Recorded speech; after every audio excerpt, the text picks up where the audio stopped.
शिव के रथ को इस दुनिया में हमने है साकार देखा। शिव के रथ को इस दुनिया में हमने है साकार देखा। उनके तन में बैठे शिव का उनके तन में बैठे शिव का हमने अलौकिक प्यार देखा। ओम शांति।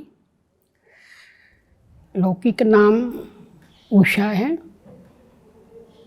इस ज्ञान की प्राप्ति पंजाब में लुधियाना में हुई सन 1964 के अंदर। और लौकिक परिवार में उस समय सभी ज्ञान में चलते थे। वो लौकिक माता जी तो थे नहीं, बाकी पिताजी और सभी छोटे भाई बहन भी आते थे। और उसके बाद जब 1965 में जनवरी मास में मम्मा का आना हुआ लुधियाना के अंदर, तो हम बहुत छोटे उस समय होते थे, हमें कुछ मालूम नहीं था दुनिया का, लेकिन बाबा का ज्ञान हमें इतना अच्छा लगता था। इतनी सब लौकिक जिम्मेवारी होते भी बाबा के घर 2 टाइम जरूर जाते थे। जब मम्मा आई तो एकदम ऐसा आकर्षण हुआ कि हम, वो स्थान बहुत दूर था तो भी हम 2 बार 3 बार अवश्य वहाँ जाते थे। तो एक दिन सब भाई बहन मम्मा से व्यक्तिगत मिल रहे थे।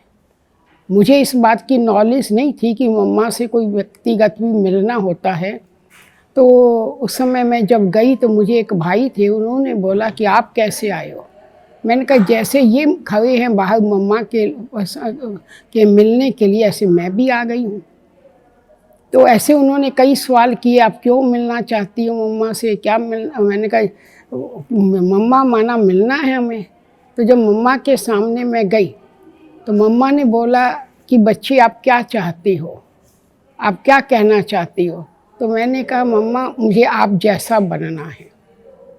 तो ऐसे ही फिर मैंने कुछ देखा कि उसी वक्त एक भाई आए, सिंधी भाई थे।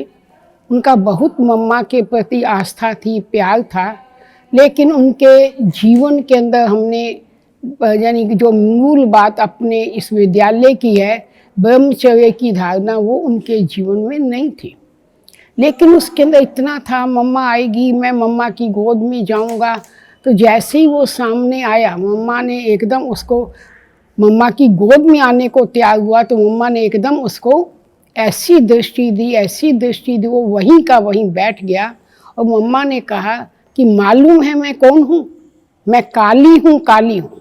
ऐसा अथॉरिटी से मम्मा ने बोला और इतनी पावरफुल उनको दृष्टि दी, जो बेचारा वहीं का वहीं रह गया। देखा जाए तो बाद में उसको ऐसा महसूस हुआ, इसका मतलब यहाँ पर पवित्रता की ताकत है, शक्ति है, जो किसी भी अपवित्र को अपने आगे झुकाने नहीं देती है, टच नहीं करने देती है। तो उस भाई को इस बात का बाद में बहुत रियलाइज भी हुआ। देखा जाए तो ये देखा कि मम्मा एक ऐसे पवित्रता की ताकत मम्मा में इतनी थी, वो पवित्रता को अपनी पावरफुल दृष्टि से कहेंगे उसको ऐसा रियलाइज करा देती थी कि उसको महसूस हो जाता था कि हाँ आया, मैं गलत हूँ, मुझे पवित्रता को धारण करना चाहिए।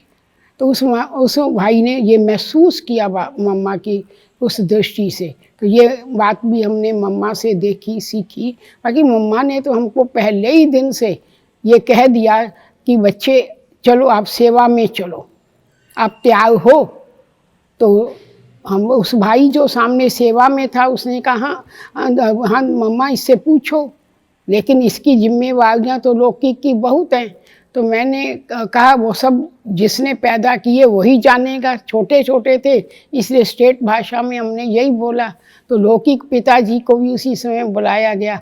तो उन्होंने कहा कि इसके लौकिक संबंधी तो कोई मानते नहीं। मैंने कहा मैं जानूं, मम्मा बाबा जाने, इनको कुछ भी नहीं देखना होगा उसमें, मैं अपने आप देख लूँगी।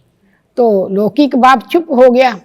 फिर बाद में भले उसने समर्पण लेटर भी मम्मा को दिया, सब कुछ दिया, लेकिन अंदर से उसको यही आता था कि ये गई तो मेरे बच्चों का क्या होगा, तो इसलिए वो चाहता नहीं था। तो इसके बाद जब हम बाबा को पत्र गया तो बाबा ने कहा बच्ची को देखा नहीं है, और बच्ची ने तो अपना समर्पण लेटर पत्र भी लिख कर के दे दिया। तो फिर हम जब मधुवन में हमारा जाना हुआ तो बाबा ऑफिस में उस समय बैठे थे। जैसे बाबा को सन्मुख देखने की एक बहुत तमन्ना थी, तो जैसे बच्चे होते हैं इधर घूमते उधर घूमते, मैं भी वैसे ही गई तो देखा ऑफिस में बाबा बैठे थे, तो बाबा पत्र लिख रहे थे। तो बाबा ने कहा बच्चे बाबा बाद में आपको मिलेगा, थोड़ी देर में कुटिया में मिलेगा। तो हम फिर वहीं चक्कर लगाने लगे, कब बाबा आए, कब हमें मिले। तो जैसे ही बाबा मिले तो बाबा ने वही बात जो मम्मा ने कही, बाबा ने भी कही कि बाबा बच्चे बाबा चाहता है कि आपको बाबा पटना में भेजना चाहता है, तो आप तैयार हो? मैंने कहा मैं बिल्कुल तैयार हूँ। तो लौकिक बाप ने बाबा को भी मना किया कि ये कैसे जाएगी। तो जैसे कहेंगे मुझे एकदम अंदर में आया, जब भगवान साक्षात मेरे भाग्य को जान गया है और मैं कहेंगे मुझे उस योग्य समझ रहा है, ये लौकिक कौन होते हैं जो मुझे इस प्रकार से मना करते हैं। तो मैंने देखा कि बाबा जो यज्ञ के जो नियम बनाए गए, मर्यादाएं बनाए गए, बाबा उसमें बिल्कुल ही परिपक्व थे, अटल थे। हमें भी प्यार से आगे बढ़ाते थे, ऊंचा उठाते थे, हिम्मत भी भरते थे। पर जब मैंने बाबा को बार बार कहा नहीं बाबा मैंने जाना है, बाबा मैंने जाना है, बाबा कहते बच्चे बाबा क्या करे, जब तक ये लौकिक बाप आपको छुट्टी नहीं देगा तो बाबा भी तब तक चाहते हुए भी कुछ नहीं कर सकता है। तो ये तो आपको देखना है, उससे छुट्टी आपने लेनी है। तो हमने दादियों से बात की, तो दादियों ने भी जब ये प्रैक्टिकल देखा तो उन्होंने कहा उषा ये तो पता नहीं कब आपका भाग्य खुलेगा, लगता तो बहुत मुश्किल है आपको छुट्टी मिले। तो मैंने कहा दादियों ने भी कह दिया जब वो छुट्टी देगा तो है, बाबा भी कहता है उसकी छुट्टी चाहिए, अब तुझे ही इसके लिए कुछ करना होगा। तो हम वापिस आए घर में, तो बुद्धि में सदा वही चलता रहता था, कैसे मैं बाबा की आशाओं को पूरा करूं। तो आखिर एक दिन ऐसा हुआ कि पटियाला के अंदर एग्जीबिशन होनी थी, तो मैंने अपने लौकिक बाप को कहा, दादी मिट्ठू को कहा कि आप उनको कुछ नहीं कहना, मैं जानूं मेरा कार्य जाने। तो मैंने उनको कहा डैडी मैंने 1 सप्ताह के लिए पटियाला जाना है, जाऊं नहीं जाऊं ये भाषा नहीं बोली, मैंने सीधा कहा मैंने 1 सप्ताह के लिए जाना है। तो उनकी नेचर होती थी वो जवाब नहीं देते थे। तो फिर अगले दिन मैंने कहा अच्छा आज मैं जा रही हूँ, चुप रहे और मैं चली गई। तो चलते चलते सेवा करते करते सेवा भी इतनी विस्तृत हुई, 2 मास हो गए। तो 2 मास के बाद मैंने उनको पत्र लिखा कि डैडी अब भी यहाँ सेवा इतनी है, भले आप आके देख लो, मैं समझती मुझे 2 मास और छुट्टी दे दी जाए। तो उनका कोई जवाब नहीं आया। उसी 2 मास के अंदर बाबा की ओर से पत्र आया कि जो बच्चियां 3 मास से सेवा स्थान पे हैं, अगर वो समर्पित होना चाहती ये पत्र भेजे, माना फॉर्म भर के भेजे, और लौकिक माँ बाप का भी अनुमति पत्र भेजे हमें। तो मैंने उसी वक्त उनको ऑफिस में भेजा जहाँ वो सर्विस में जाते थे।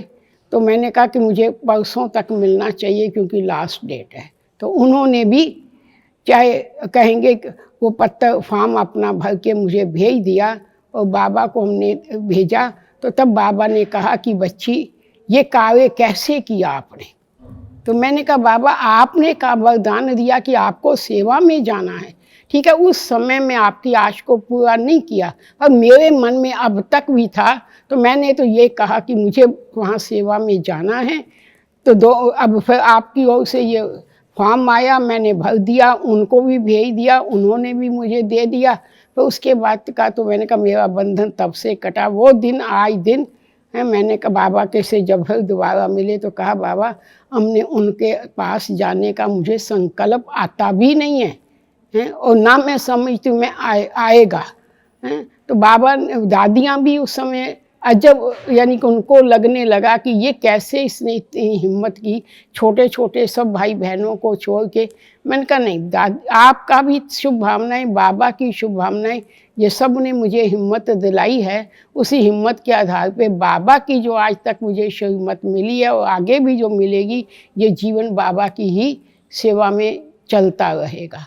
तो मैंने देखा तब से लेके बाबा की भी, दादियों की भी, सबकी दुआएं जो हैं हमें अपने साथ लेकर के आगे बढ़ाती जा रही हैं।